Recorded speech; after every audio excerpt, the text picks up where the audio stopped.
Pemirsa, Transjakarta menjadi salah satu transportasi unggulan DKI Jakarta di mana jutaan warga di ibu kota telah merasakan manfaat Transjakarta. Nah, pemirsa, berikut kaleidoskop perjalanan Transjakarta di sepanjang tahun 2019.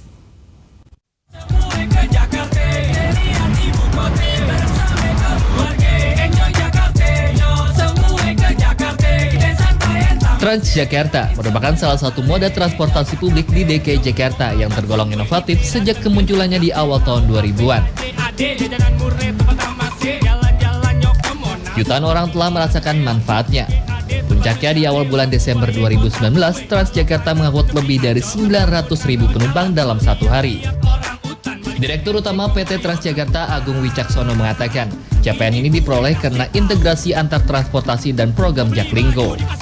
Sama sekali ini bukan hanya prestasi Transjakarta, tapi merupakan prestasi dari DKI Jakarta, gubernurnya Pak Anies Baswedan, dan terutama sebenarnya adalah prestasi warga Jakarta, yaitu bahwa Transjakarta di tahun 2019 ini mencapai sebuah puncak jumlah pelanggan per hari sebanyak 995.628 orang, hampir 1 juta, tinggal 1.300 lagi mencapai 1 juta.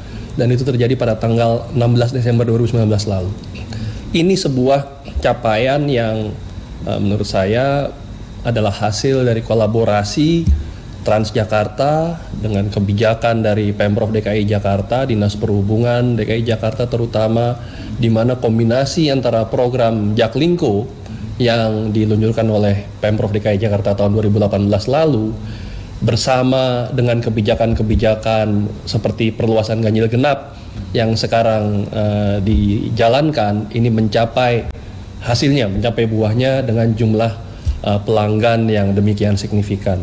Ini yang paling besar di 2019 ini, dan kita juga boleh berbangga bahwa perusahaan ini, kota ini, warganya dianugerahi penghargaan Revolusi Mental 2019 oleh Presiden Republik Indonesia yang diserahkan kepada Transjakarta pada hari Sabtu 21 Desember 2019 lalu kepada Transjakarta oleh Menteri Keuangan Ibu Sri Mulyani.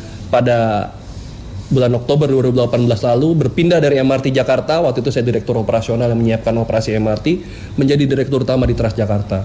Kebijakan Gubernur ini adalah sebuah terobosan yang membuat integrasi manajemen, kolaborasi pengelolaan antara Transjakarta, MRT, dan juga kemudian LRT Jakarta, di mana salah seorang mantan direktur di Transjakarta, direktur teknik, itu kemudian menjadi direktur utama di LRT Jakarta, Pak Wijanarko. Nah, ini integrasi ini yang membuat di tahun 2019 ini berbagai capaian tadi menjadi berhasil. Karena antara berbagai moda transportasi yang ada saling berkolaborasi, saling berintegrasi, dan memberikan layanan kepada warga Jakarta sebanyak-banyaknya. Agung mengaku bermimpi dapat membangun masa depan transportasi publik. Salah satu caranya melalui peningkatan SDM. Kini Transjakarta memiliki program beasiswa Transjakarta Cendekia. Selain itu, Transjakarta berkonsentrasi terhadap integrasi antar operator. Langkah ini dianggap relevan untuk membangun pelaku bisnis transportasi lebih baik. Hingga saat ini tercatat Transjakarta telah memiliki 244 rute. Tidak ada lagi nantinya para perusahaan-perusahaan transportasi publik yang melayani masyarakat dengan caranya sendiri. Semuanya dilakukan sama dengan satu brand Transjakarta. Jadi kalau kita lihat di masyarakat, di layanan Transjakarta, semua bus judulnya Transjakarta. Tapi pemilik dan pengelolanya sebenarnya adalah perusahaan-perusahaan yang diintegrasikan. Jadi misalkan bus besar, ada PPD, ada Damri, ada Mayasari Bakti, ada yang lain juga. Ada Kopaja, dan sekarang sampai kepada bus-bus kecil atau yang dulu disebutnya angkot, ya. Itu ada angkot KWK, angkot Budi Luhur, dan lain-lain. Sekarang semuanya sudah menjadi bagian Transjakarta yang kita berikan nama Mikrotrans, ya. Jadi ada Metrotrans, Minitrans, Mikrotrans. Semua menjadi bagian sebuah ekosistem dalam payung Jaklingko yang melayani masyarakat secara bersama-sama. Ini yang membuat layanan ini menjadi lebih baik karena para pengemudinya, para petugasnya tidak lagi harus ngejar setoran dari pendapatan.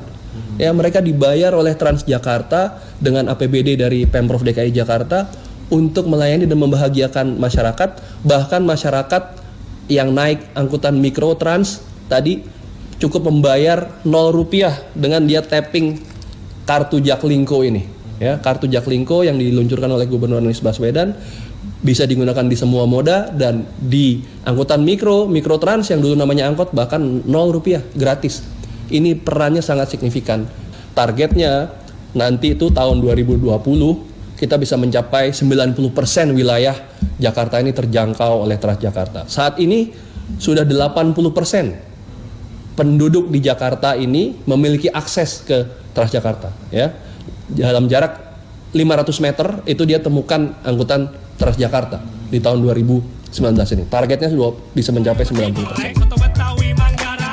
Tapi tentu saja pencapaian Transjakarta di tahun ini tidak terlepas dari peran warga Jakarta dan Gubernur DKI Jakarta Anies Baswedan.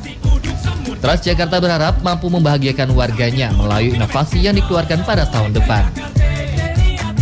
Rifki Bahaki, Luri Pusma, Jak TV.